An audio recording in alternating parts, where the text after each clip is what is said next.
How could just 6,000 men take down the greatest army in ancient Greece in one morning? It sounds impossible, but that's exactly what happened in 371 BC, when just 6,000 Theban warriors defeated Sparta's massive force in a single morning. This is the forgotten story of the Battle of Leuctra, a turning point in Greek history where brains beat brawn and a military legend was born. After the Peloponnesian War, Sparta emerged as the most powerful city-state in Greece. They had crushed Athens and built an empire of over 100,000 allies through the Peloponnesian League. But not everyone wanted to live under Spartan rule. To the north, in Boeotia, the city of Thebes had ambitions of its own. Tensions boiled over when Thebes kicked out the Spartan garrisons in 379 BC, a bold move that lit the spark of war. By 371 BC, Sparta was ready to settle the score. King Cleombrotus Ai led 10,000 Spartan and allied troops into Theban territory. They weren't just there for a fight. They wanted to take control of 5,000 hectares of rich farmland, producing over 2,000 tons of barley every year. For Sparta, this land meant food, control, and power. Thebes quickly raised an army, but they only had 6,000 hoplites, led by the brilliant and often underestimated general Epaminondas. Among them was a secret weapon, the Sacred Band of Thebes, an elite force of 300 warriors, trained to fight side by side with the person they loved most. They were fearless, loyal, and incredibly effective. Both armies met near the village of Luctra, on a wide open plain, perfect for a head-on battle. Sparta camped nearby with 500 tents, 1,000 pack mules, and enough supplies for weeks. Their 9,000 hoplites wore bronze armor, carried massive shields, and had trained since childhood to fight as one deadly unit. The Thebans, though smaller in number, were not ordinary either. Epaminondas fortified their camp, studied the terrain, and quietly prepared something no one had ever seen in Greek warfare, because he knew a normal strategy wouldn't be enough. Most Greek battles followed a predictable pattern: long lines of infantry facing off, strongest troops on the right flank. But Epaminondas did the opposite. He stacked his left flank 50 ranks deep, placing his best warriors, including the Sacred Band, on that side.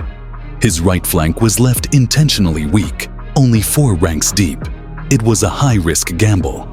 But if the Theban left could break Sparta's strongest side early, the entire Spartan line would fall apart. On the morning of July 6, 371 BC, both sides formed their lines. The Spartans stretched nearly 2 kilometers, placing their elite troops, the Spartiates, on their right flank. They were confident. They had the numbers. They had the experience. They expected an easy win. At 7 a.m., Theban cavalry charged first, 1,000 horsemen raining javelins on the Spartan cavalry, killing 400 and driving the rest off the field. Then came the main clash. The Theban left, with 4,000 tightly packed soldiers, smashed into the Spartan right. Their massive 7-foot spears hit like a wall. The Sacred Band used short swords to cut down Spartans in close combat.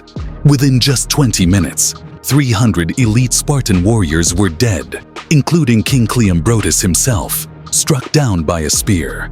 The death of their king sent shockwaves through the Spartan line. While the Spartan center managed to hold for a while, the momentum was gone. The Thebans quickly pivoted their formation, pressing into the sides of the Spartan phalanx. Allied troops from Corinth and Phocis panicked. Around 3,000 soldiers fled the battlefield. By 10 a.m., it was all over. 2,000 Spartans were dead, 1,000 captured, and the rest were in full retreat. Thebes had only lost around 300 men. Thebes buried their fallen in a ceremonial mound and looted the battlefield, collecting thousands of shields, helmets, and tons of wheat the Spartans had abandoned. The 1,000 captured Spartans were ransomed for 2,000 silver talents, the equivalent of 50 tons of grain.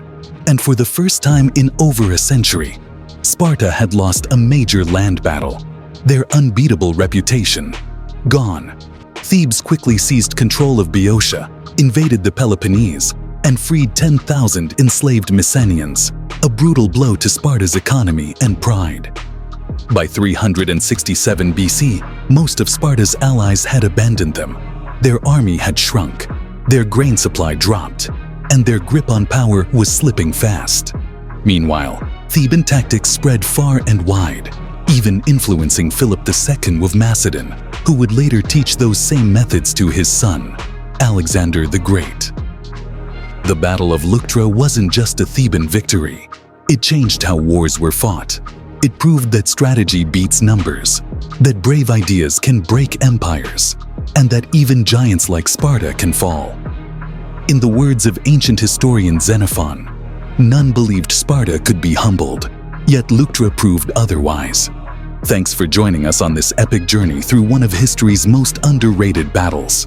If you enjoyed this story, like the video, subscribe to our channel The First Hunt, and hit that notification bell, because we've got more ancient war stories coming your way. Drop a comment below. Was Epaminondas a military genius, or just incredibly lucky? See you in the next episode of Great Battles of Antiquity.